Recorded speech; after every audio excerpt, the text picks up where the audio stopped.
Assalamualaikum warahmatullahi wabarakatuh. Salam guru hebat. Saya Rina Kurnia Utami, calon guru penggerak angkatan 10 unit kerja TK Negeri Pembina Kabupaten Pekalongan. Pendidikan calon guru penggerak yang saya ikuti sangatlah memberi pelajaran dan pengajaran bagi saya sebagai guru. Dalam kesempatan ini, saya akan memaparkan kesimpulan dan refleksi Ki Hajar Dewantara dalam tugas koneksi antar materi pada modul 1.1. Saya akan merefleksikan diri saya melalui 3 pertanyaan berikut. 1. Apa yang Anda percaya tentang murid dan pembelajaran di kelas sebelum Anda mempelajari modul 1.1? 2. Apa yang berubah dari pemikiran atau perilaku Anda setelah mempelajari modul ini? 3. Apa yang dapat segera Anda terapkan agar kelas Anda mencerminkan pemikiran Ki Hajar Dewantara? Refleksi dan kesimpulan dari pertanyaan pertama, apa yang Anda percaya tentang murid dan pembelajaran di kelas sebelum Anda mempelajari modul 1.1? Yang pertama yaitu proses pembelajaran berpusat pada guru. Saya beranggapan bahwa murid adalah objek pasif yang hanya menerima pengetahuan dari guru. Saya terlalu banyak menggunakan ceramah saat pembelajaran di kelas sehingga murid saya hanya diam dan memperhatikan. Yang kedua yaitu pendidikan berfokus pada mengisi murid dengan pengetahuan akademis semata. Saya menganggap pendidikan hanya bertujuan untuk memasukkan berbagai informasi dan pengetahuan akademik ke dalam pikiran murid tanpa mempertimbangkan aspek-aspek lain dalam perkembangan murid.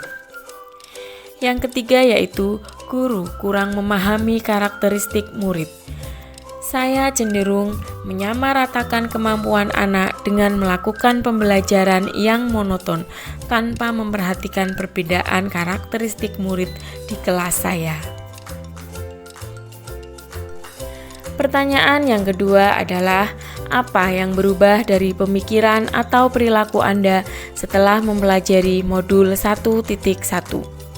Berubah dari segi pemikiran yang pertama yaitu pembelajaran berpusat pada murid. Pembelajaran berpusat pada murid adalah pembelajaran yang menjadikan murid aktif karena mereka terlibat dalam proses pembelajaran sehingga mereka dapat mengkonstruksi pengetahuannya. Di sini murid bukan lagi dianggap sebagai objek pasif penerima ilmu, melainkan subjek aktif dalam proses belajar mengajar.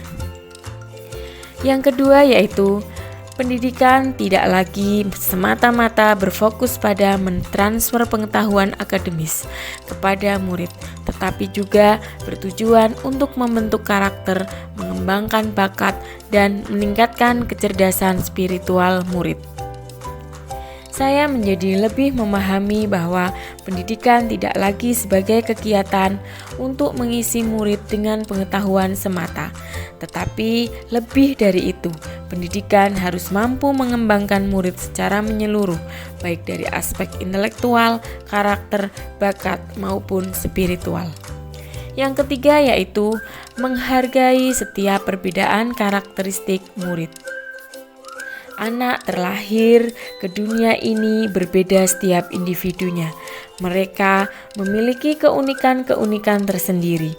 Saya sadar dengan adanya perbedaan ini akan menjadikan pembelajaran lebih berwarna, di mana sebagai pamong saya harus menuntun murid sesuai kodratnya. Selanjutnya adalah berubah dari segi perilaku. Yang pertama yaitu berusaha menciptakan pembelajaran yang menarik dan menyenangkan. Di sini saya terus berusaha menerapkan berbagai metode dalam pembelajaran. Hal tersebut bertujuan untuk menciptakan pembelajaran yang menarik sehingga dapat meningkatkan motivasi murid dalam belajar. Yang kedua adalah memberikan kebebasan kepada murid untuk memilih pembelajaran yang sesuai dengan bakat dan minatnya.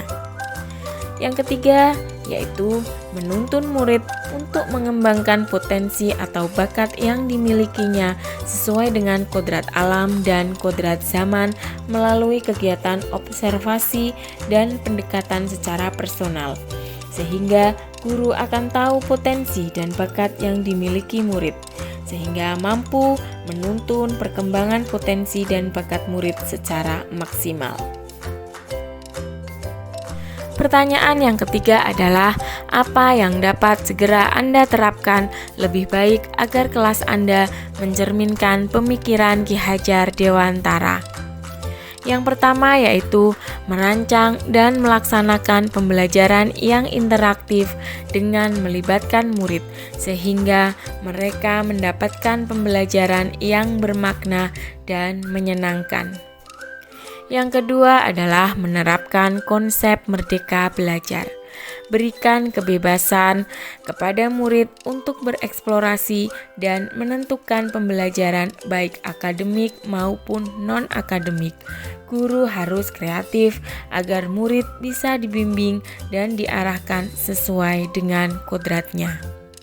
Yang ketiga adalah pembelajaran yang mengutamakan aspek budi pekerti. Pembiasaan yang baik akan selalu saya teladankan kepada murid saya supaya mereka menjadi pribadi yang baik. Yang keempat adalah menerapkan sistem AMONG, pendidikan yang menuntun bukan menuntut. Dan yang terakhir, pembelajaran sesuai dengan kodrat alam dan kodrat zaman. Mendidik sesuai kodrat alam yang dimiliki anak supaya mampu memberikan tuntunan dan perlakuan sesuai karakternya sehingga tercipta pembelajaran yang lebih menyenangkan. Kemudian, tetap terbuka dan ikuti perkembangan zaman, namun tidak bertentangan dengan nilai-nilai kemanusiaan dan konteks sosial budaya yang ada.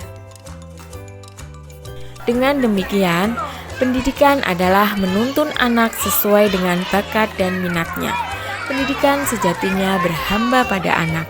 Pendidikan yang humanis dengan konsep sistem AMONG, memberi teladan, membangun motivasi, dan memberi dorongan, serta perlunya penanaman budi pekerti yang baik dalam pendidikan.